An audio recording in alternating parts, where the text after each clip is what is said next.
Coming up on Mountain News at 5:30, we are just hours away from the big day. What messages the presidential candidates are delivering as they near the finish line.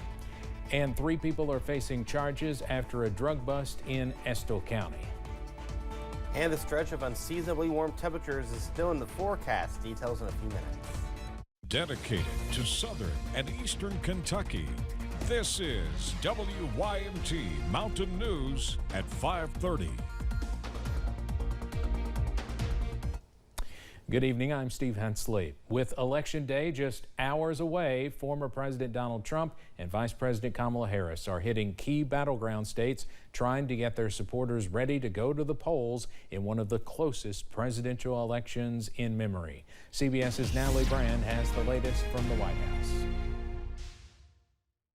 Vice President Kamala Harris is spending Election Eve crisscrossing Pennsylvania, starting the day with campaign volunteers in Scranton. As we are canvassing, let's be intentional about building community, about building coalitions, about reminding people we all have so much more in common than what separates us. The Harris team says it's hit more than 5 million doors across the make-or-break state. They have knocked on my door, yes, and I noticed that we have people coming from a number of different states and knocking on doors. Harris is also stopping in Allentown, a city with a large Puerto Rican population, with rapper Fat Joe. If I'm speaking to some undecided Puerto Ricans, especially in Pennsylvania,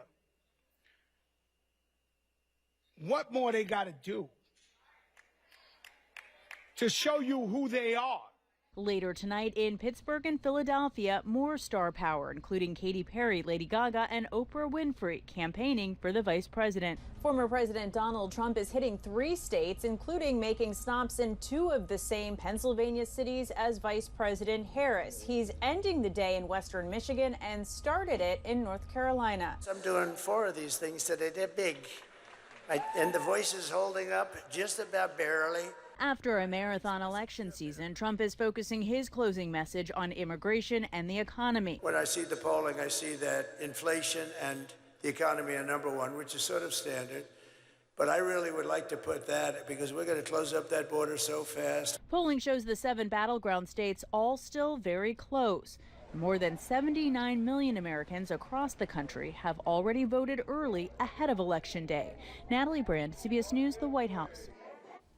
Some states, especially those battleground states, set records for early voter turnout, suggesting enthusiasm to vote this year is running high.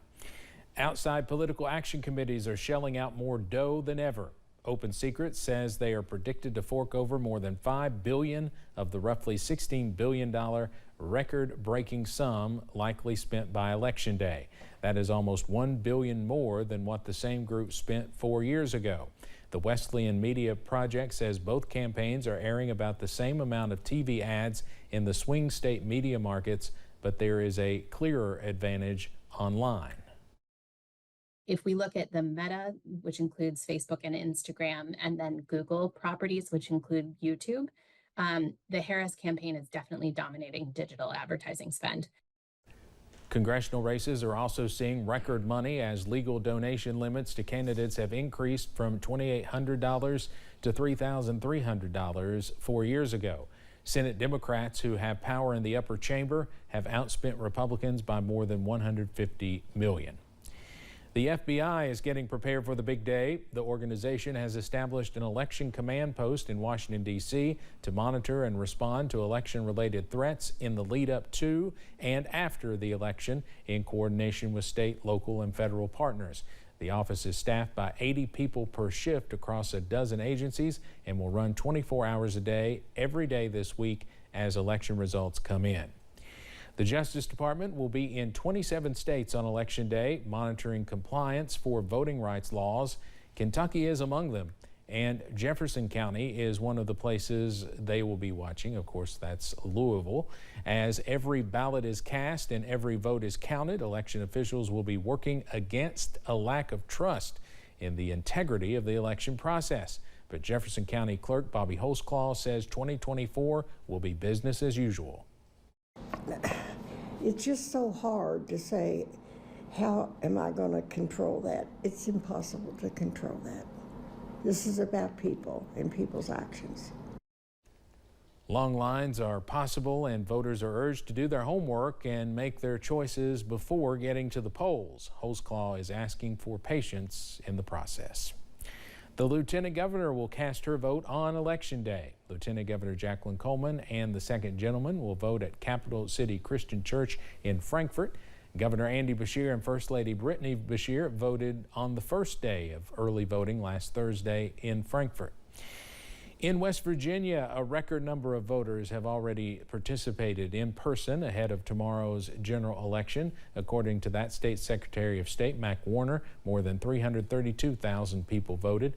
Early in-person voters accounted for more than 310,400 of the ballots cast.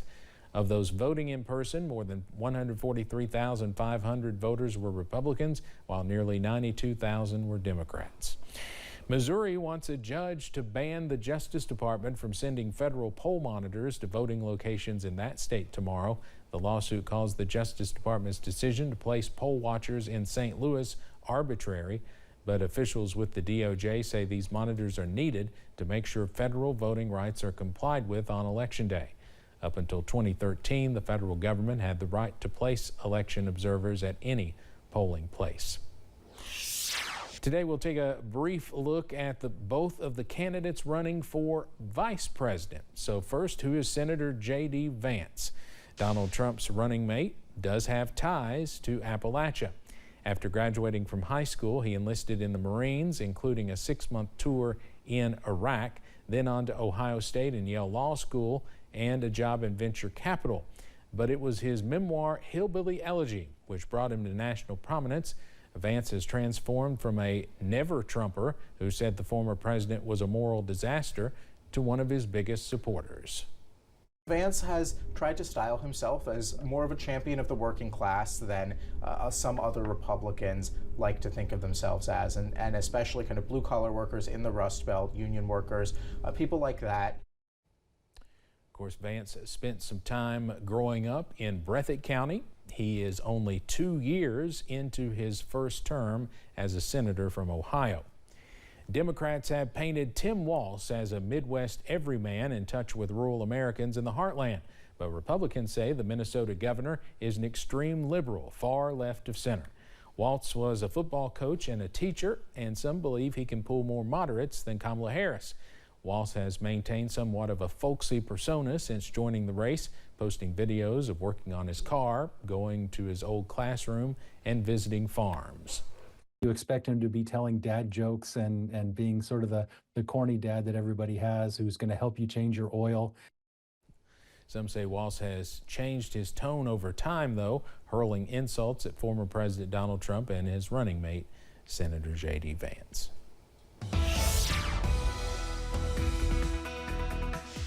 All right, we're still seeing mainly sunny skies out there, a little bit of cloud cover, but all in all, not a bad day across eastern Kentucky. You can see there Knott County, courtesy of the Kentucky Mesonet camera. Still seeing a little bit of sunshine out there, a beautiful sunset you can see there on the camera with temperatures in the 60s and 70s. 70s from Logan to Monticello, mid-70s from Somerset to Irvin over towards Jackson and Prestonsburg, low 70s from Pikeville to Hazard, and then 60s from Grundy down to Jonesville. Wise is checking in with 63 degrees. The wind is starting to pick up a little bit out of the south, around 15 to 20 miles per hour, depending on your location. Jackson is seeing a wind gust of 18 miles per hour.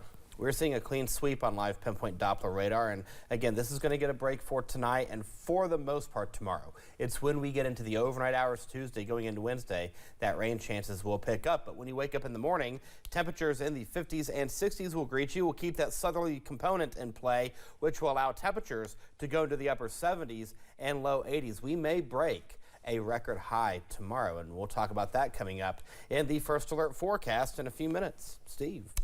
Eric, thank you. Crews in Johnson County are reminding folks to follow forest fire prevention rules. WR Castle Fire and Rescue says firefighters are responding to fires that could have been prevented. Remember, burning is not allowed statewide between 6 at night and 6 in the morning through mid-December. 3 people were arrested in a drug bust in Estill County. Officials with the Irvin Police Department say officers conducted a search warrant on Little Doe Creek Road in reference to drug activity. Officers found several ounces of suspected meth, cocaine, marijuana, and other drug paraphernalia. Police arrested Jennifer Cox, Cody Riddle, and James Spears. Each are facing various drug charges. Lawyers for Sean Diddy Combs are asking a judge to place a gag order on potential witnesses and their attorneys. Combs' lawyers argue that any public statements about the case could undermine his right to a fair trial. The move comes after media reports about a witness who appeared before a federal grand jury. That witness said he has videos that contain footage of celebrities potentially being victimized by Combs. The witness has not filed any suits against Combs. Coming up on Mountain News at 5:30, we hear from a financial expert about the ways you can keep expenses down ahead of the holiday season. And we're going to make a run for the 80s tomorrow. Details in a few minutes. Stay with us.